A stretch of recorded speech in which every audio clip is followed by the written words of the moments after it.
नमस्कार। आप लोग बहुत अच्छे होंगे। मेरे चैनल में आप सभी का स्वागत है। आज हम लोग पढ़ेंगे 10 का मैथ प्रश्नावली 3.2 का प्रश्न संख्या 3। इसमें 6 सवाल है। इसको पूरा हम लोग इस वीडियो में हल करेंगे। इसके पहले वाले वीडियो में हम लोगों ने पहला और दूसरा सवाल 3.2 का बना चुके हैं और उसे आप जा करके देख सकते हैं। ये प्रश्नावली का प्रश्न इसमें परीक्षा के लिए बहुत उपयोगी है, इसलिए इसमें को अच्छी तरीके से हमको पढ़ना जरूरी है। अब आइए देखते हैं इसका पहला सवाल। तीसरा नंबर सवाल है। इसमें 6 सवाल है, जिसमें पहला ये क्या बोल रहा है कि निम्न समस्याओं में रैखिक समीकरण युग्म बनाइए और उनके हल प्रतिस्थापन विधि द्वारा कीजिए। अभी पहला दूसरा जो प्रश्न था उसमें प्रतिस्थापन विधि से भी हम लोग समीकरण को हल किए। अब इसको देखते हैं। इसमें पहला सवाल क्या है? दो संख्याओं का अंतर 26 है। एक संख्या दूसरी संख्या की 3 गुनी है, उन्हें ज्ञात कीजिए। अब इसमें दिया गया कि दो संख्याओं का अंतर 26 है, एक संख्या दूसरी संख्या की 3 गुनी है, संख्या ज्ञात कीजिए या उन्हें बताइए। तो सबसे पहले हम लिखते हैं हल। इसको ध्यान से समझेंगे तो आ जाएगा। और ये जो 6 सवाल है इसमें से कोई ना कोई प्रश्न एग्जाम में आता ही है। अब देखिए हल, पहले क्या लिखेंगे?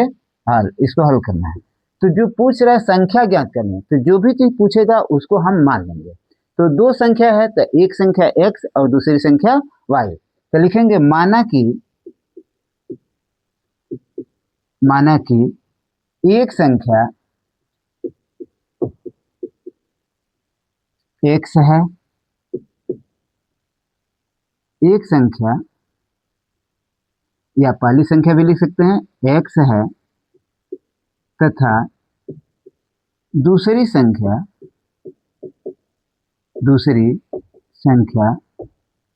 y है।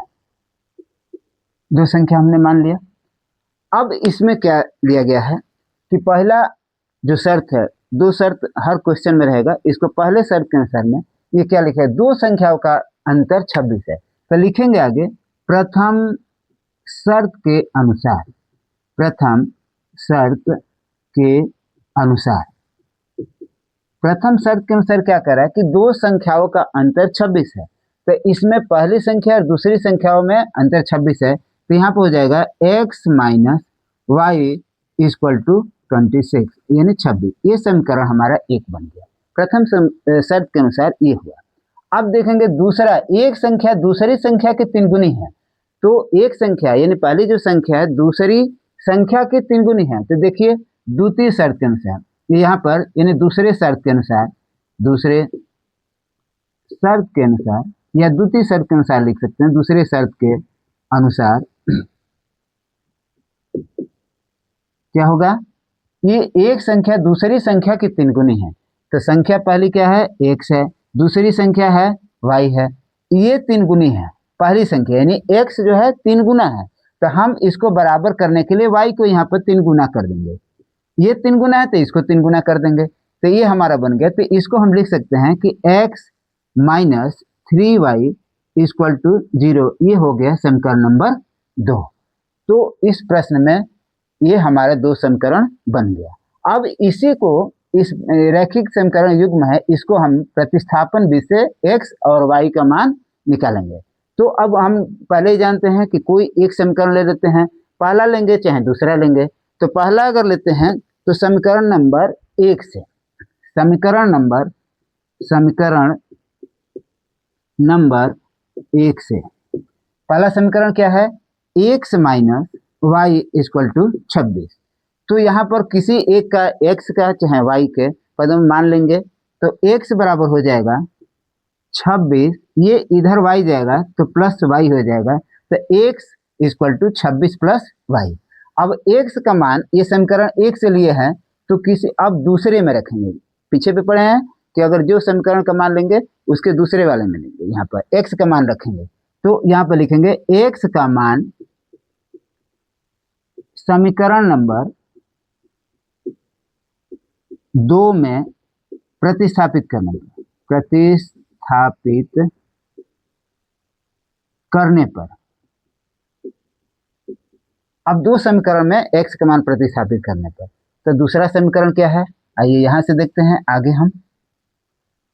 समीकरण 2 क्या है, x minus three y equal to 0, x minus three y equal to 0। यहाँ पे x का मान क्या है, 26 प्लस वाई, तो x के जगह पे यहाँ पे लिख देंगे 26 plus y minus 3y equal to 0। अब इसको पक्षांतर करेंगे तो क्या हो जाएगा, ये y है प्लस है, यहाँ पर -3y है, तो माइनस और प्लस घट जाएगा, तो यहाँ पर हो जाएगा 26 माइनस 2y इक्वल टू 0। तो -2y इक्वल टू ये 0 है, तो यहाँ पर ये +26 है, ये इधर जाएगा तो ये भी -26 हो जाएगा, ये प्लस है तो इधर जाएगा तो -26 हो जाएगा, तो इधर भी माइनस है और इधर भी, दोनों पक्ष माइनस है, तो यहाँ पर हम लिख सकते हैं 2y इक्वल टू 26, यानी 2y इक्वल टू 26 हो गया। तो y इक्वल टू 26/2 यानी कट गया तो 13, यानी y का मान कितना हो गया, 13, यानी एक संख्या निकल गई। तो अब देखें y का मान किसी भी समीकरण में हम रखेंगे तो उसका मान आ जाएगा, x का मान आ जाएगा, तो लिखेंगे y का मान समीकरण नंबर 1 में रखने पर। अब समीकरण 1 क्या है, x minus y equal to 26, x minus y equal to 26। अब यहाँ पे देखते हैं, यहाँ पर y का मान 13 है, तो x माइनस यहाँ पर 13 हो जाएगा इक्वल टू 26, यानी 13 इक्वल टू 26। तो x इक्वल टू जो हो जाएगा 26 यानी 26 और -13 है, उस साइड में जाएगा तो ये प्लस हो जाएगा, तो ये +13 हो गया इक्वल टू 39, यानी x इक्वल टू 39। तो एक संख्या, जो पहली संख्या हमने क्या माना था कि एक संख्या x है और दूसरी संख्या y है, तो पहली संख्या हो जाएगी, पहली संख्या x इक्वल टू 39 और दूसरी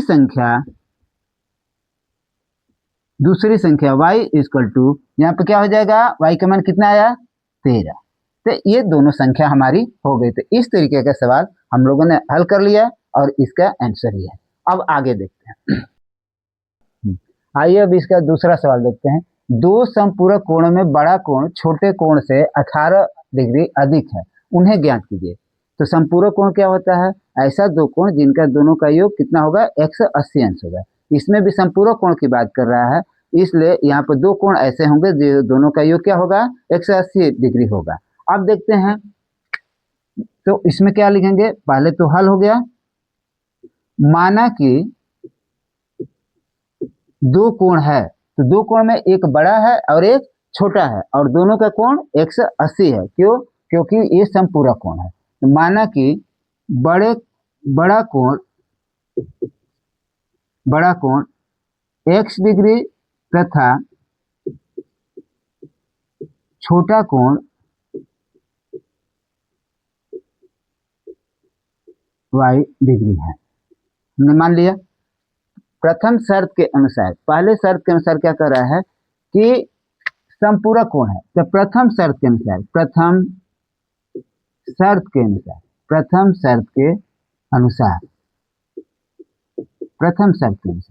पहले शर्त में क्या कर रहा है कि दोनों समपूरक है, तो दोनों कोणों का योग 180 डिग्री होगा, तो यानी x degree plus y degree equal to 180 degree, ये प्रथम शर्त के अनुसार हमारा हो गया और ये हो गया समीकरण नंबर 1। अब कह रहा है कि बड़ा कोण छोटे कोण से 18 डिग्री अधिक है, तो ये दूसरे शर्त के अनुसार, अब देखिए यहाँ पर दूसरे शर्त के अनुसार इसमें क्या है, बड़ा कोण छोटे कोण से 18 डिग्री, यानी बड़ा कोण क्या है, इसमें हमने माना है x डिग्री, छोटा कोण क्या माना है, y डिग्री। तो बड़ा कोण 18 डिग्री अधिक है, तो इसको हमने घटा देंगे छोटे कोण से, तो ये हमारा निकल जाएगा 18 डिग्री। ये हो गया समीकरण नंबर 2। तो ये हमारा दो समीकरण बन गया। अब इन समीकरणों को हम प्रतिस्थापन विधि द्वारा हल कर लेंगे। तो प्रतिस्थापन विधि मालूम है कि कोई भी एक पहले समीकरण लेंगे, तो समीकरण 1 से हमने क्या करेंगे, समीकरण नंबर 1 से, पहले समीकरण से। तो पहला समीकरण क्या है, x degree plus y equal to 180 degree. अब क्या हो जाएगा, हमें x या y का कोई मान लेंगे, तो x इक्वल टू 180 माइनस ये y हो जाएगा। ये x का मान हमने निकाल लिया। अब इस x के मान को किसी अब दूसरे पहले समीकरण से लिया गया है, तो दूसरे समीकरण में प्रतिस्थापित करेंगे। तो x का मान समीकरण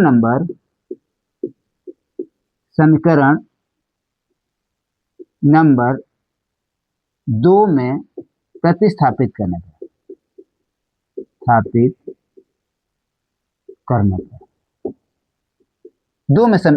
प्रतिस्थापित करना, समीकरण नंबर 2 में प्रतिस्थापित करने पर। अब समीकरण क्या है 2, इसको देखते हैं। तो समीकरण दूसरा है x minus y equal to 18, ये है समीकरण 2। तो x का मान क्या है, 180 माइनस वाई।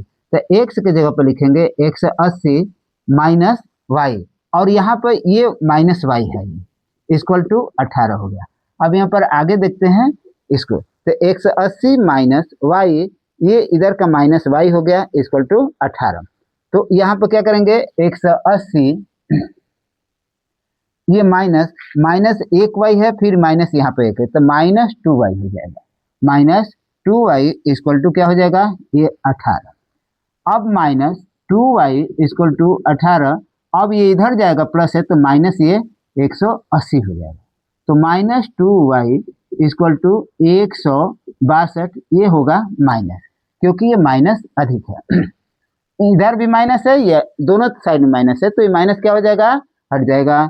तो ये 2y इक्वल टू 162, तो y इक्वल टू 162/2, ये कट जाएगा, तो 2 8 16 1, ये हो जाएगा इक्वल टू 81।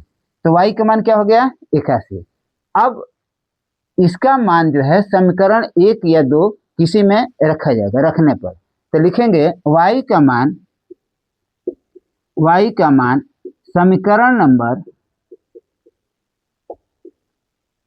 1 में रखने पर, तो समीकरण 1 क्या है, x plus y equal to 180, x plus y equal to 180। तो y का मान कितना है, 81 है, तो x प्लस 81 इक्वल टू यहाँ पर लिख देंगे 180।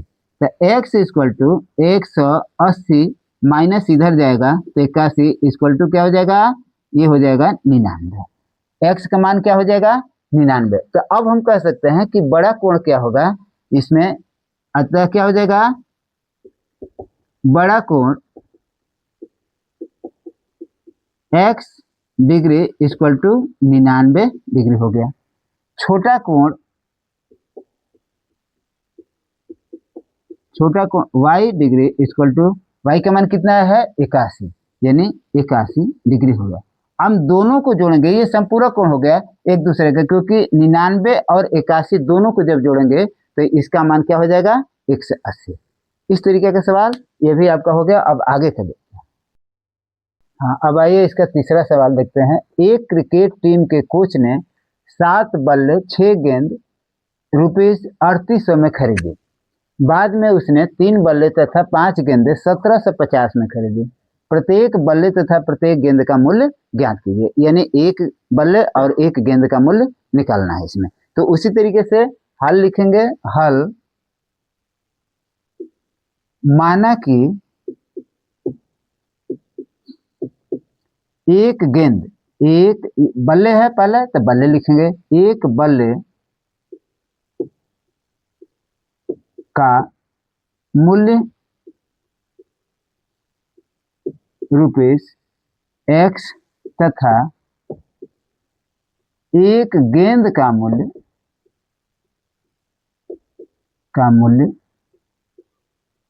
रुपीस कितना हो जाएगा, y है। हम लोगों ने लिख लिया, बल्ले का मूल्य x तथा गेंद का मूल्य क्या हो जाएगा, y है। अब इसमें 2 शर्त है, पहला शर्त है और 2 शर्त है। पहले शर्त में क्या है, 7 बल्ले 6 गेंद है, और दूसरे शर्त में जो है 3 बल्ले और 5 गेंद है। तो लिखेंगे प्रथम शर्त के अनुसार, प्रथम शर्त के अनुसार। ये हमको मालूम है कि एक बल्ले का मूल्य x है, तो 7 बल्ले का मूल्य क्या हो जाएगा, 7x हो जाएगा। तो यहाँ पर 7x प्लस एक गेंद का मूल्य 6 है, यहाँ पर y है, तो 6 गेंद का मूल्य 6y हो जाएगा, यानी 6y हो गया। अब दोनों का मूल्य कितना है, 38 रुपये, तो इक्वल टू 38 यहाँ पर हो गया। ये हमारा बन गया समीकरण नंबर 2। ये प्रथम शर्त के अनुसार हो गया। 7x plus 6y equal to 3800। अब यहाँ पर दूसरे में देखिए, दूसरे शर्त के अनुसार में क्या है, दूसरे शर्त के अनुसार, दूसरे शर्त के अनुसार क्या है, कह रहा है कि 3 बल्ले तथा 5 गेंदे, 3 बल्ले और 5 गेंद है, तो एक बल्ले का मूल्य x है, तो 3 बल्ले का मूल्य हो जाएगा 3x। यहाँ पर एक गेंद का मूल्य y है, तो यहाँ पर 5 गेंद का मूल्य 5y हो जाएगा, तो ये 5y इक्वल टू इन दोनों का मूल्य कितना हो गया, 1750। ये हो गया समीकरण नंबर 2। अब 2 समीकरण मालूम हो गया, इन दोनों को हमको फिर उसी तरीके से करना है प्रतिस्थापन विधि से। तो इसमें दोनों में से कोई एक समीकरण पहले हम लेंगे। तो समीकरण 1 से, समीकरण नंबर 1 से, समीकरण नंबर 1 क्या है, 7x plus 6y equal to 3800 हो गया। अब कोई भी मान रखेंगे, 7x इक्वल टू 3800, ये इधर जाएगा तो -6y हो जाएगा, यहाँ पे ध्यान देना है। अब x इक्वल टू क्या हो जाएगा, x equal to 3800 minus 6y upon में ये 7 हो जाएगा। ये x का मान आ गया यहाँ पर। अब इसी x का मान इसमें समीकरण नंबर 2 में प्रतिस्थापित किया जाएगा। x का मान हमने ये निकाल लिया यहाँ पर इसके पद में। अब x का मान ये समीकरण नंबर 2 में प्रतिस्थापित करने पर, तो लिखेंगे x का मान समीकरण नंबर 2 में प्रतिस्थापित करेंगे, प्रतिस्थापित करने पर। अब समीकरण 2 क्या है, यहाँ पर आगे देखते हैं। समीकरण 2 क्या है, 3x plus 5y equal to 1750। ये हो गया समीकरण नंबर 2। अब इसमें जो है इस x का मान को हम यहाँ पर रखेंगे। तो अब यहाँ पर देखें 3, यहाँ पर गुणा है, तो ये ब्रैकेट में लिख सकते हैं इसको। x का मान कितना होगा, 3800 माइनस यानी 6y अपान 7, यानी 3800 माइनस 6y है, बटा में क्या है 7 है, ये हो गया। इसके आगे क्या है, प्लस 5y इक्वल टू 1750, ये हमारा। अब इसको हल करेंगे तो 3800 में 3 से गुणा करेंगे। 3800 में क्या हो जाएगा, 3 से गुणा, तो 3 0 हो जाएगा, 3 में 0 से 0 हो गया। ये हो गया 24 के 4 और 2 3 के 9 2 11, 11,400 हो गया। इस 3 से इसमें गुणा हुआ। अब इस 3 से इस 6 में भी गुणा होगा, तो ये क्या हो जाएगा, 3 6 के 18, यानी 18y हो गया, बटा में क्या हो जाएगा 7 हो गया। अब यहाँ पर प्लस क्या है 5y इक्वल टू क्या हो गया 1750। अब इसको हल कैसे करेंगे, अब आप जानते हैं कि कोई भी अगर दिया रहता है कि 3 धन 2 बटा अगर 4 दिया है, तो हम इसको इस तरह भी लिख सकते हैं, 4 3 12 यानी बराबर 12 धन 2 बटा में 4 लिख सकते हैं। या इसको दूसरे रूप में भी दिया रहेगा कि 2 बटा 4 धन 3 दिया रहेगा, तो इसको भी उसी तरीके से लिख सकते हैं कि बराबर 4 3 12 हो जाएगा, तो 2 धन 12 बटा में 4, इस तरीके से लिख सकते हैं। उसी तरीके से यहाँ पर इसको भी लिख देंगे कि इसमें क्या हो जाएगा, गुणा हो जाएगा, 35 हो जाएगा, तो लिखेंगे बराबर 11,400 ऋण 18y धन, ये 7 से इसमें गुणा करेंगे तो क्या हो जाएगा 35y, इस सब का बटा 7 हो जाएगा, इक्वल टू कितना हो जाएगा 1750। ये हमारा हो गया। अब इसको आगे इसको घटा के हल करेंगे तो बराबर क्या हो जाएगा 11,400 बट माइनस, अब इसमें माइनस प्लस में क्या होगा कि 18 है और यहाँ पर क्या है 35 है, तो ये एक माइनस है एक प्लस है तो घट जाएगा, तो 35 में से 18 जाएगा, यहाँ पर प्लस 17y क्या हो गया 17y बटा 7 इक्वल टू क्या हो जाएगा 1750। ये हमारा उत्तर है। अब यहाँ पर क्या होगा कि क्रॉस मल्टीप्लाई तिर्यक गुणा करेंगे, तो 1 से इसमें गुणा करेंगे तो बराबर 11,000, आप यहाँ पे देखें 11,400 प्लस 17y इक्वल टू, अब 17 से 50 है, 17 से 50 में 7 से गुणा करेंगे तो क्या हो जाएगा 7 में 0 से 0 हो गया, 7 बचे 35 के 5 हो गया, 3 7 से 49 हो गया और 3 49 3 52 हासिल 5 और 7 7 5 12, 12,250 होगा। यहाँ पर 11,400 प्लस 17y इक्वल टू 12,250, ये तिर्यक गुणा करने से आ गया हमारा। अब इसको हल करते हैं तो 17y इक्वल टू 12,250, ये इधर से जाएगा तो माइनस 11,400 होगा, तो 12,250 इसमें 11,400, तो इसमें से क्या करेंगे इसको घटा देंगे, तो 12,250 में से यहाँ पर हम घटाएंगे 11,400, ये 0 हो गया 5 हो गया, 12 में से 4 गया 8 हो गया, तो कितना आया 850। तो यहाँ पर हो गया 17y बराबर 850 हो गया और y इक्वल टू 850 बटा में 17, यानी ये कट जाएगा तो 17 50 85 यानी 50 हो गया।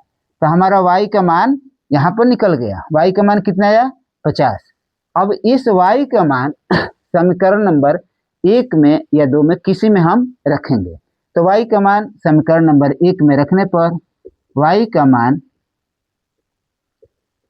समीकरण 1 में रखने पर, समीकरण 1 क्या है यहाँ पे देखते हैं, 7x plus 6y equal to 38, 7x plus 6y equal to 38 होगा। अब यहाँ पे देखेंगे किसका मान निकाला गया है, y का मान आया है, y का मान ये 38 होगा, y का मान है, तो 7x प्लस 6y का मान कितना है यहाँ पर 50 है, y का मान कितना है 50 है इक्वल टू 38 3,800। अब फिर देखते हैं 7x प्लस ये कितना हो जाएगा 300 इक्वल टू यहाँ पर 38 हो गया, तो 7x इक्वल टू ये 38 हो गया और ये प्लस है इधर जाएगा तो ये क्या हो जाएगा 300 माइनस में हो जाएगा, तो 7x इक्वल टू 38 माइनस 300, तो 7x इक्वल टू इसमें से घटा देंगे तो ये हो जाएगा 3,500 हो गया, तो x इक्वल टू 3,500 बटा में 7 हो जाएगा, तो कितना में कट जाएगा 500 में, ये 500 में कट जाएगा, तो x का मान कितना हो गया 500। अब यहाँ पर हमारा ये x का भी माना गया y का माना गया, तो x का मान हम किसका माने हुए हैं, माना कि एक बल्ले का मूल्य x है, एक गेंद का मूल्य y है, तो हमारा ये निकल गया, तो बल्ले का मूल्य बराबर, अतः इसलिए बल्ले का एक बल्ले का मूल्य x बराबर कितना हो जाएगा 500 रुपीज हो गया, और गेंद का मूल्य, एक गेंद का मूल्य कितना हो जाएगा, गेंद का मूल्य y बराबर कितना हो जाएगा 50 रुपीज हो गया, ये बल्ले का मूल्य 500 रुपीज और गेंद का मूल्य 50 रुपये हो गया। इस तरीके से सवाल हम लोगों ने हल कर लिया। अब आगे, हाँ, अब आइए इसका चौथा सवाल देखते हैं। एक नगर में टैक्सी के भाड़े में एक नियत भाड़े के अतिरिक्त चली गई दूरी पर भाड़ा सम्मिलित किया जाता है। 10 किलोमीटर दूरी के लिए भाड़ा रुपीज 105 तथा 15 किलोमीटर के लिए भाड़ा 155 है। नियत भाड़ा तथा प्रति किलोमीटर भाड़ा क्या है? एक व्यक्ति को 25 किलोमीटर यात्रा करने के लिए कितना भाड़ा देना पड़ेगा? अब इस सवाल को समझते हैं। टैक्सी के भाड़ा क्या है? एक नियत है और प्रति किलोमीटर भाड़ा है। यानी पहले आप चढ़ेंगे टैक्सी में तो एक नियत भाड़ा, वो 10 किलोमीटर चले 1 किलोमीटर चले उससे कोई मतलब नहीं है, एक फिक्स भाड़ा है। वो उतना आपको देना पड़ेगा। तो एक नियत भाड़ा है और प्रति किलोमीटर भाड़ा है, तो उसके हिसाब से ये प्रश्न दिया गया है। तो नियत भाड़ा मान लेते हैं और उसका प्रति किलोमीटर भाड़ा मान लेते हैं। तो माना यहाँ पर हल लिखेंगे, माना कि नियत भाड़ा जो फिक्स भाड़ा है वो देना है। नियत भाड़ा आपको हम एक्स रुपीज मान लेते हैं, रुपीज एक्स, और प्रति किलोमीटर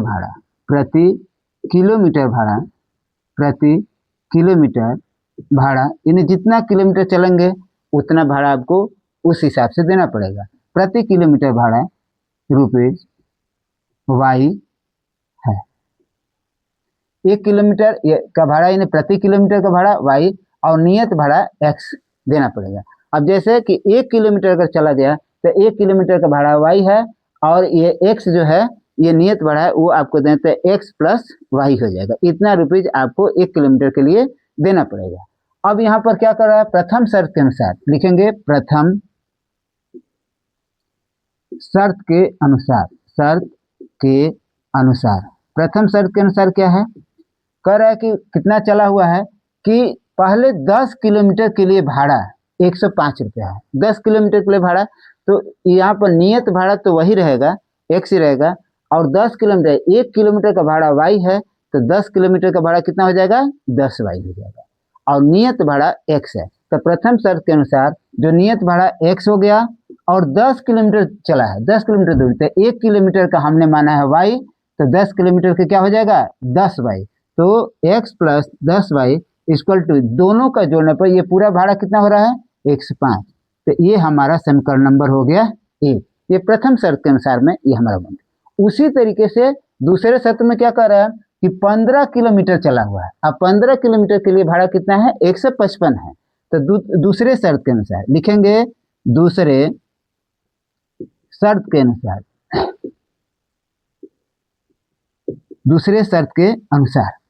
अब दूसरे शर्त में क्या है, 15 किलोमीटर चला है तो नियत भाड़ा तो वही रहेगा, एक्स रहेगा, प्लस 15 किलोमीटर चला है तो 15 वाई हो जाएगा, इक्वल टू पैसा कुल कितना लगा है, 155। ये हो गया समीकरण नंबर 2। तो ये दोनों समीकरण होगा। अब इसको फिर उसी हिसाब से प्रतिस्थापन विधि से हल कर देंगे, एक्स और वाई का मान निकालेंगे। तो अब कोई भी समीकरण एक से, समीकरण नंबर 1 से पहला समीकरण क्या है, x plus 10 y equal to 105। अब x का मान x इक्वल टू 105, ये इधर जाएगा तो ये 10 वाई हो जाएगा। यहाँ पर 105 है तो x plus 10 y equal to 105, तो x इक्वल टू 105 माइनस इधर से जाएगा तो ये 10 वाई हो जाएगा। अब इसका मान समीकरण नंबर 2 में प्रतिस्थापित करने पर, यानी x का मान समीकरण नंबर 2 में प्रतिस्थापित करने पर, अब 2 में प्रतिस्थापित करना है तो 2 समीकरण क्या है, x plus 15 y equal to 155, ये समीकरण नंबर 2 हो गया। अब x का मान हम लोगों ने क्या रखा है, 105 ऋण 10 वाई, तो लिखेंगे x के जगह पर 105 ऋण 10 वाई, यहाँ पर हो जाएगा धन 15 वाई, यहाँ पर इक्वल टू 155।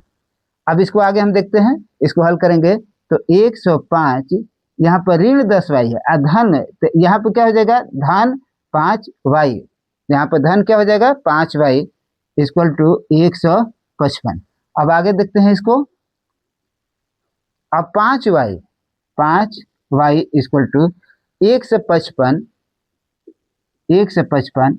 अब यहाँ पर धन 105 है तो इधर जाएगा तो क्या हो जाएगा, ऋण 105, तो 5 वाई बराबर ये क्या हो जाएगा, घटेगा तो ये केवल हो जाएगा 50। अब y इक्वल टू 50/5 यानी 10, तो y का मान कितना हो गया, 10। y का मान हमारा निकल गया। अब y का मान समीकरण नंबर 1, 2 किसी में हम रख सकते हैं। तो y का मान समीकरण नंबर y का मान समीकरण नंबर 1 में रखने पर, अब समीकरण 1 क्या है, x plus 10y equal to 105, x plus 10y equal to 105। तो x का यहाँ पर मान नहीं है, y का मान आया है, तो x प्लस 10y, तो 10 गुणे ये y का मान 10 हो जाएगा इक्वल टू 105। तो x प्लस 100 बराबर 105, तो x इक्वल टू 105, ये इधर जाएगा तो माइनस 100 हो जाएगा, तो x इक्वल टू ये कितना हो जाएगा 5, तो x का मान 5 आ गया।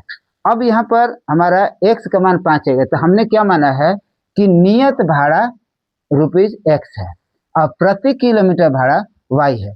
तो यहाँ पर हम लिख सकते हैं कि नियत भाड़ा, यहाँ पर ध्यान देना है, तो नियत भाड़ा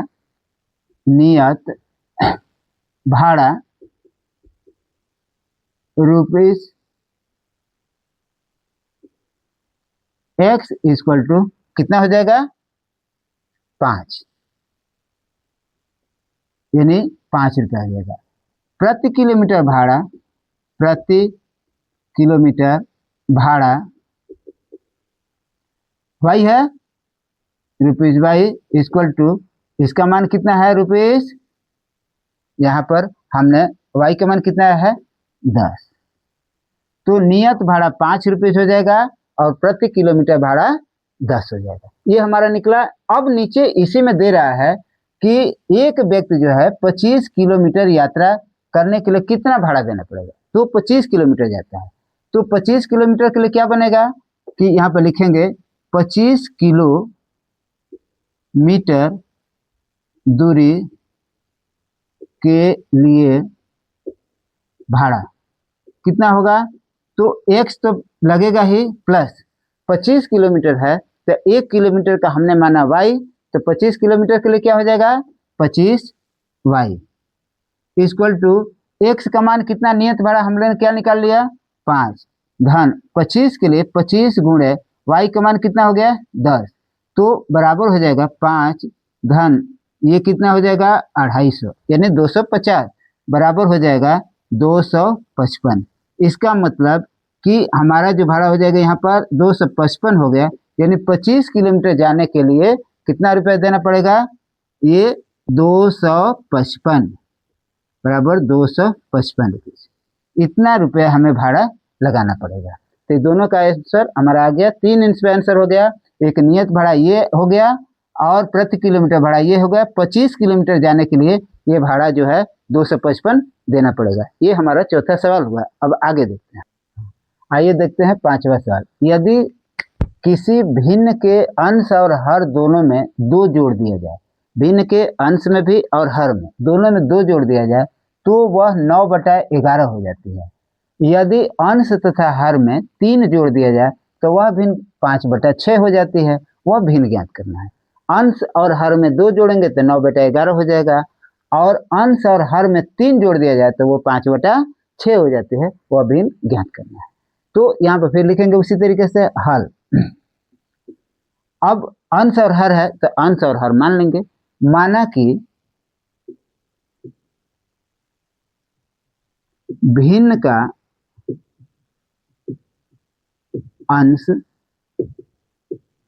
x और हर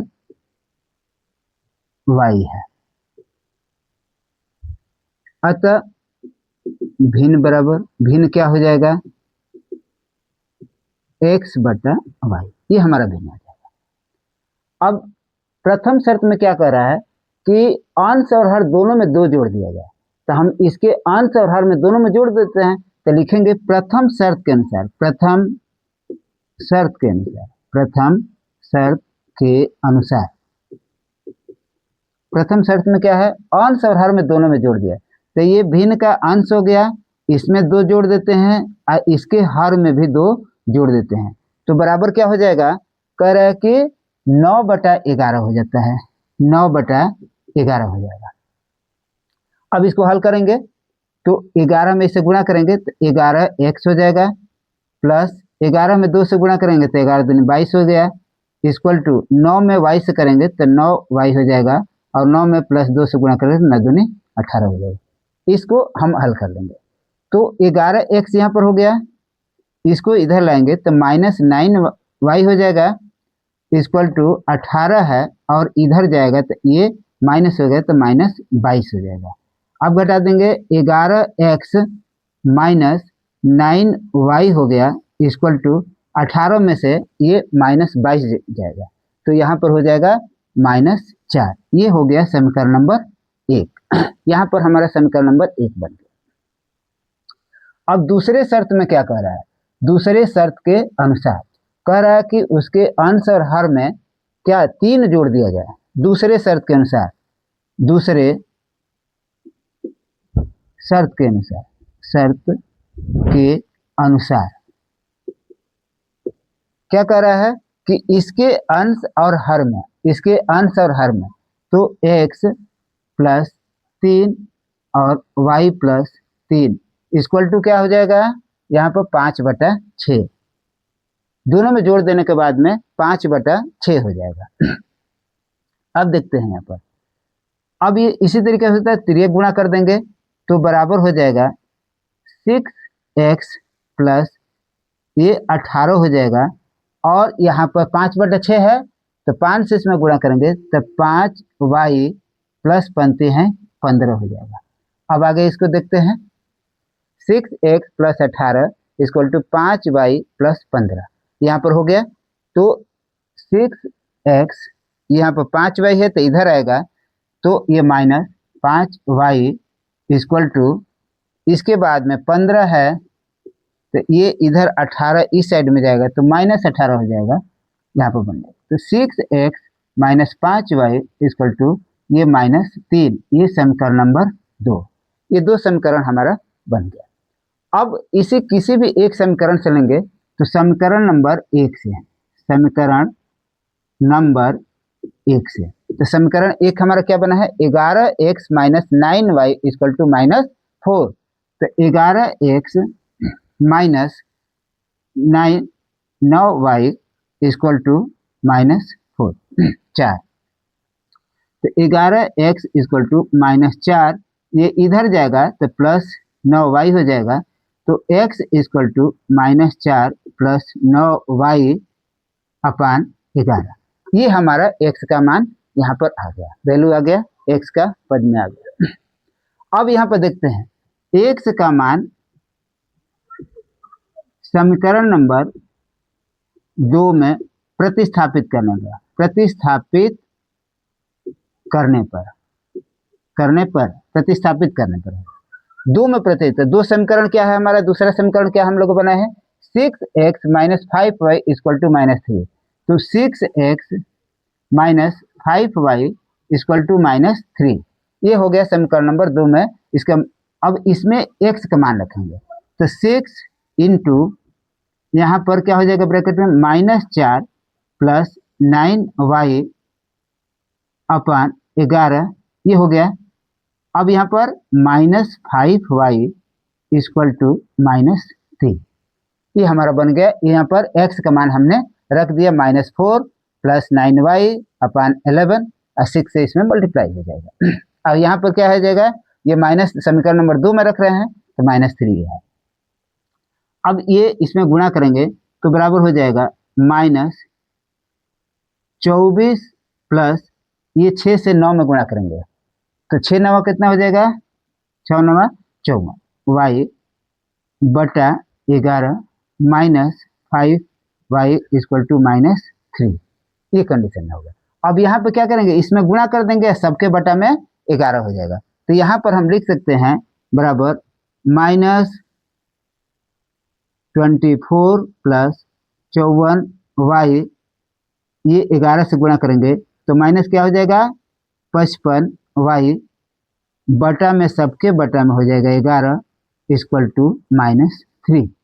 अब आगे देखते हैं, यहाँ पर ये कंडीशन हो गया हमारा, तो क्रॉस मल्टीप्लाई करेंगे तो ये सब में होगा, तो पहले इसको जोड़ घटा लेते हैं, तो -24 अब यहाँ पर देखते हैं ये +54y है, यहाँ पर -55y है, तो ये क्या हो जाएगा माइनस, तो -55y यहाँ पर, तो माइनस केवल y हो जाएगा, घट जाएगा, -55y है +54y है, तो 55 में से घट गया तो क्या हो जाएगा 5y, तो माइनस क्या हो जाएगा, यहाँ पर y घटेगा तो केवल y हो जाएगा, 55 में से 54 घट जाएगा तो केवल y हो जाएगा, तो -y और बटा 11 इक्वल टू जो हो जाएगा -3।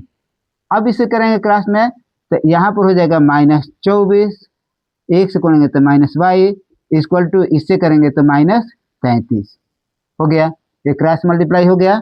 अब यहाँ पर -y इक्वल टू, अब यहाँ पर ध्यान देंगे, यहाँ पर -33 है, ये इधर जाएगा तो ये +24 33, और ये इधर जाए, ध्यान से देखेंगे यहाँ पर ये -33, ये इधर -24 है, तो इस साइड में जाएगा तो ये +24 हो जाएगा, तो -y इक्वल टू, अब 33 में से हमारा 24 निकल जाएगा तो क्या बचेगा 9, क्या बचेंगे यहाँ पर 9, ये हो जाएगा -9, तो y इक्वल टू, इधर भी माइनस है इधर भी माइनस है, तो y इक्वल टू 9 हो गया, तो y का मान हमारा 9 निकल गया। अब इस y का मान किसी भी समीकरण में पहले या दूसरे में रखेंगे तो हमारा x का मान निकल जाएगा, तो y का मान समीकरण नंबर 1 में रखने पर,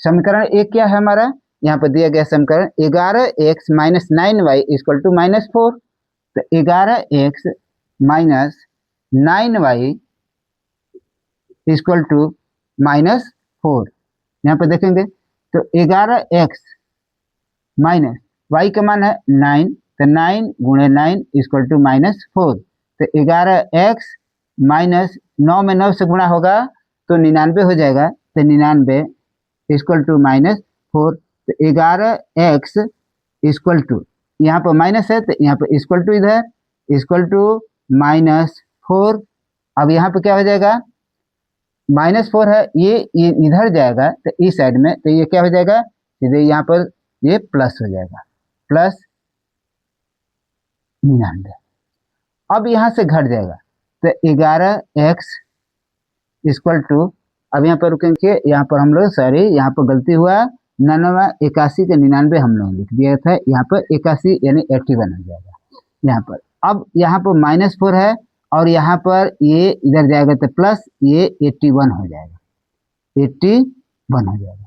अब इसमें से 81 हो गया और ये -4 हो गया, अब इसमें से घटाएंगे ये, तो यहाँ पर हो जाएगा 77 हो जाएगा, तो x इक्वल टू 77/11 यानी 7 हो जाएगा। x का मान हमारा कितना आया 7 हो गया, x का मान 7 हो गया। तो भिन्न क्या है, हमने भिन्न क्या बनाया, अच्छा भिन्न बराबर x बटा y, तो इसलिए भिन्न बराबर x बटा y, तो x का मान हमने 7 लिया और y का मान हमारा आ गया 9, तो ये हमारा भिन्न क्या हो गया 7/9, यही भिन्न है। अब ये सवाल भी हमारा हो गया, मैं देखिए आप लोग समझ भी लिए होंगे। अगला सवाल आइए, इसका 3.2 का तीसरे सवाल का अंतिम सवाल देखते हैं। 5 वर्ष बाद जैकब की आय उसके पुत्र की आयु से 3 गुनी हो जाएगी।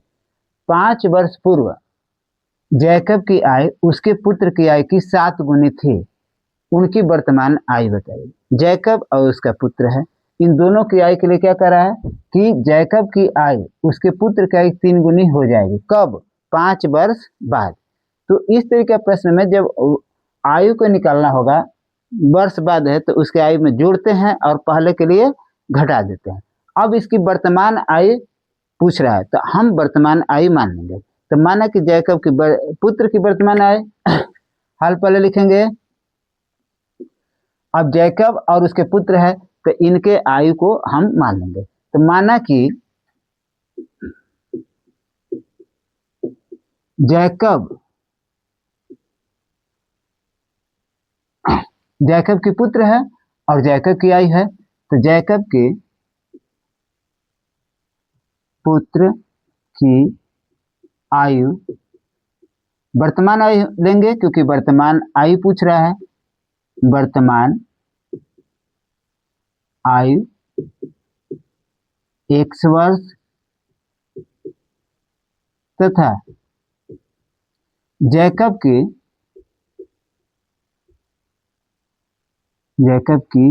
आयु y वर्ष है। ये वर्तमान दोनों की है, जैकब के पुत्र की वर्तमान है x वर्ष तथा जैकब की आयु y वर्ष है। दोनों की वर्तमान आयु x और y है।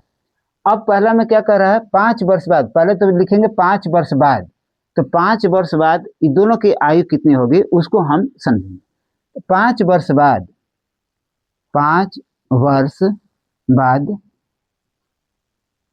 जैकब के पुत्र की, यहाँ पर पुत्र की आयु लिख देंगे, 5 वर्ष बाद पुत्र की आयु बराबर क्या हो जाएगी, यहाँ पर x दिया गया, हमने जैकब के पुत्र की आयु कितना माना है x, अभी वर्तमान है, तो 5 वर्ष बाद क्या हो जाएगा, x में 5 को क्या करेंगे जोड़ देंगे, तो x प्लस 5 ये 5 हो गया, ये वर्ष इतना हो गया। ये जैकब के पुत्र की 5 वर्ष की बाद की आयु हो जाएगी। फिर जैकब की आयु निकाल लेंगे, जैकब की आयु बराबर 5 वर्ष बाद, 5 वर्ष बाद जैकब की आयु बराबर, अब जैकब के वर्तमान आयु कितने हैं y है, तो y प्लस 5 ये 5 बार जोड़ देंगे तो दोनों की आयु, तो जैकब के पुत्र की आयु यहाँ पर होगा। अब पहला शर्त में क्या कह रहा है कि 5 वर्ष बाद जैकब की आयु उसके पुत्र की आयु की 3 गुनी हो जाएगी, तो ये हो गया जैकब के पुत्र की आयु। ये प्रथम शर्त के अनुसार में लिखेंगे, प्रथम शर्त के अनुसार, प्रथम शर्त के अनुसार क्या होगा कि ये हो गया हमारा 5 वर्ष बाद जैकब के पुत्र की आयु हो गया, और ये वहां पर हो गया y प्लस 5 ये जैकब की आयु हो गया, ये जैकब के पुत्र की आयु हो गया, ये जैकब की आयु हो गया 5 वर्ष बाद। तो प्रथम शर्त में क्या कह रहा है कि 5 वर्ष बाद जैकब की आयु उसके पुत्र की आयु की 3 गुनी हो जाएगी, यानी ये जो है ये 5 वर्ष ये 3 गुनी हो जाएगी, किससे, इससे, यानी जैकब की पुत्र की आयु से ये 3 गुनी हो जाएगी जैकब की आयु। तो इसको बराबर करने के लिए हम इसको 3 गुना कर देंगे, इसके पुत्र की आयु को 3 गुना कर देंगे तो इसके पिता की आयु के बराबर हो जाएगा, क्योंकि 5 वर्ष बाद इसकी पिता की आयु क्या हो जाएगी 3 गुनी हो जाएगी, इसलिए इसके पुत्र की आयु को हम क्या कर देंगे 3 गुनी कर दिए। अब इसको हल करेंगे तो 3x प्लस ये 15 हो जाएगा इक्वल टू y प्लस 5 हो गया, यहाँ पर ही हो जाएगा, तो 3x इधर आएगा तो माइनस y हो गया इक्वल टू 5, ये इधर जाएगा तो ये माइनस 15, तो 3x minus y equal to minus 10, ये हो गया हमारा समीकरण नंबर 1 हो गया, ये समीकरण नंबर 1 बन गया। अब दूसरे शर्त में क्या कह रहा है, दूसरे शर्त में कह रहा है 5 वर्ष पूर्व, अब 5 वर्ष पूर्व की बात, तो 5 वर्ष पहले हो गए तो 5 वर्ष पहले घटा देंगे, तो 5 वर्ष पूर्व यहाँ पर लिखेंगे 5 वर्ष पूर्व, 5 वर्ष पूर्व पुत्र की आयु, पुत्र की आयु, पुत्र की आयु बराबर क्या हो जाएगी, इसमें से घटा देंगे, वर्तमान आयु में से 5 वर्ष घटा देंगे, यहाँ पर कितने 5 वर्ष पूर्व, ये 5 वर्ष बाद निकल रहा है, तो 5 वर्ष पूर्व जैकब के उसके पुत्र की आयु कितना x माइनस 5, अब 5 वर्ष पूर्व, 5 वर्ष पूर्व जैकब की आयु बराबर, जैकब की आयु बराबर ये y माइनस 5, दोनों के ये 5 वर्ष पूर्व की स्थिति बनी हुई है, यहाँ पर x माइनस 5 और ये y माइनस 5। अब द्वितीय शर्त में क्या कर रहा है, यहाँ पे लिखेंगे दूसरे शर्त के अनुसार, दूसरे शर्त के अनुसार, दूसरे शर्त के अनुसार। अब दूसरे शर्त में देखिए यहाँ पर x माइनस 5 ये हो गया इसके पुत्र की आयु, y माइनस 5 ये हो गया जैकब का उम्र हो गया 5 वर्ष पहले, 5 वर्ष पहले जैकब के पुत्र की आयु x माइनस 5 हुआ, और 5 वर्ष पहले जैकब की आयु y-5 हो गया। अब इसमें द्वितीय शर्त में क्या कह रहा है कि उन यहाँ पर 5 वर्ष पूर्व जैकब की आयु उसके पुत्र की आयु की 7 गुनी थी, यानी पुत्र की आयु की ये 7 गुनी थी, तो हम इसको पुत्र की आयु को 7 गुनी कर देंगे, दोनों हमारा बराबर हो जाएगा। ये 7 गुना तो इसको 7 गुना कर देंगे तो ये हमारा बराबर हो गया। अब यहाँ पर लिख सकते हैं 7x माइनस 7 से गुना करेंगे तो 35 हो जाएगा, इक्वल टू y-5 हो गया। ये हमारा बन गया। अब यहाँ से देखते हैं 7x है, अब इसको इधर लाएंगे तो ये 7x माइनस ये y है, जब इधर लाएंगे तो ये माइनस हो जाएगा, इक्वल टू -5, ये माइनस ये 35 है तो उस साइड जाएगा तो ये +35 हो जाएगा।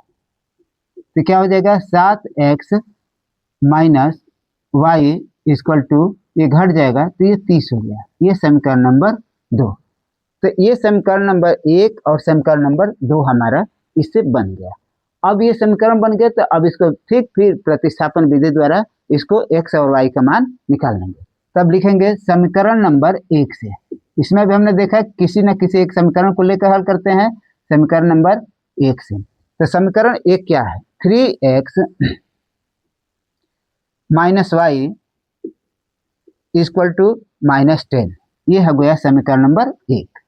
अब इसमें 3x इक्वल टू -10, अब ये इधर जाएगा तो प्लस ये y हो जाएगा, तो x equal to -10 plus y upon ये 3 हो जाएगा। हमारा x का मान यहाँ पर निकल गया। अब इस x का मान इस समीकरण नंबर 2 में, समीकरण नंबर 1 से तो लिए ये, तो अब समीकरण नंबर 2 में प्रतिस्थापित करेंगे। तो x का मान समीकरण नंबर 2 में प्रतिस्थापित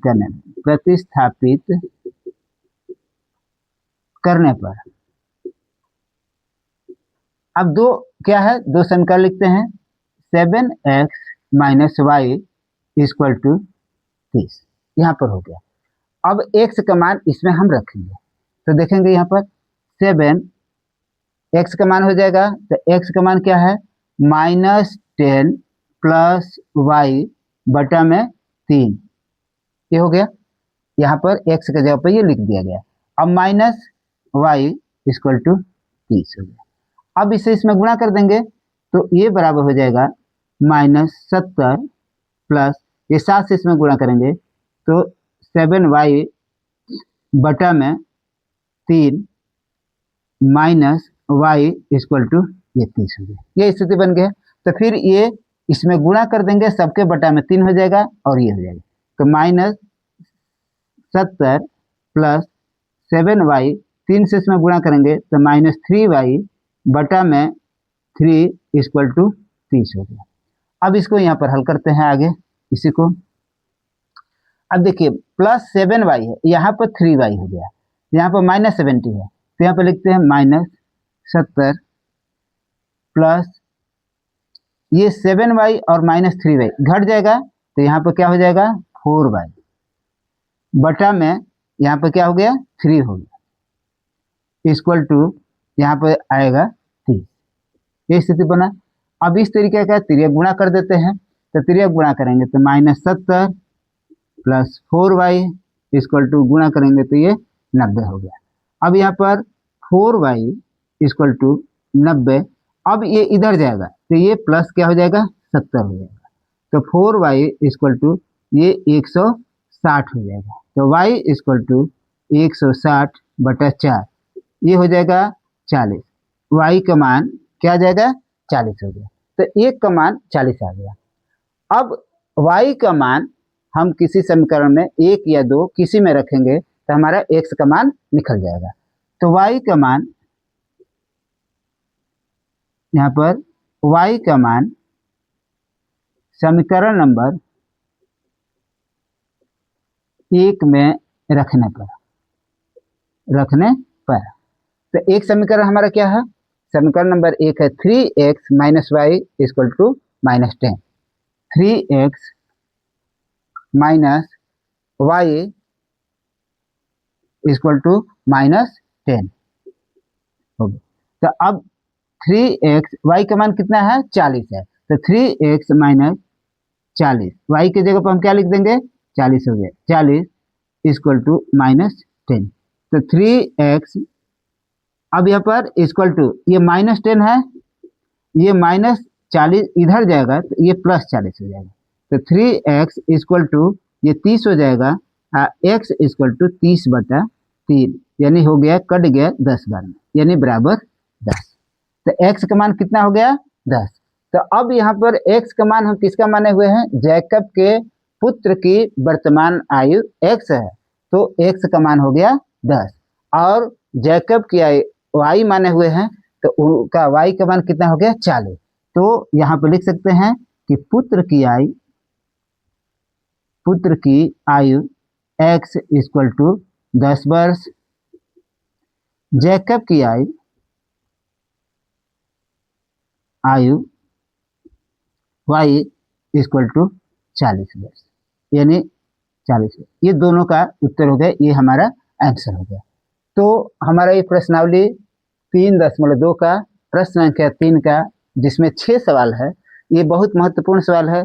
इसमें से एग्जाम में जरूर कोई ना कोई एक प्रश्न आ जाता है, तो एग्जाम की दृष्टि से भी हमको पढ़ना ये अनिवार्य है। मुझे पूर्ण विश्वास है कि ये सारा आपको समझ में आएगा। मेरा प्रयास भी रहा कि अच्छे से अच्छे तरीके से आपको समझाऊं, और ताकि इसका आपको लाभ मिल सके। तो आपको इस तरीके से वीडियो पसंद आए मेरे, तो ये शेयर भी करें अपने दोस्तों में, लाइक भी मेरी वीडियो करें, और मेरे चैनल के साथ बने रहें और मेरा सहयोग करें, ताकि ऐसे ही वीडियो मैं और भी आपको बनाकर दे सकूं। 9th का भी 10th का भी मैं 9th साइंस और मैथ का, और 10th भी साइंस और मैथ का वीडियो आगे दे पाऊँ, इसके लिए आपको सहयोग बहुत ज़रूरी है। बहुत बहुत धन्यवाद।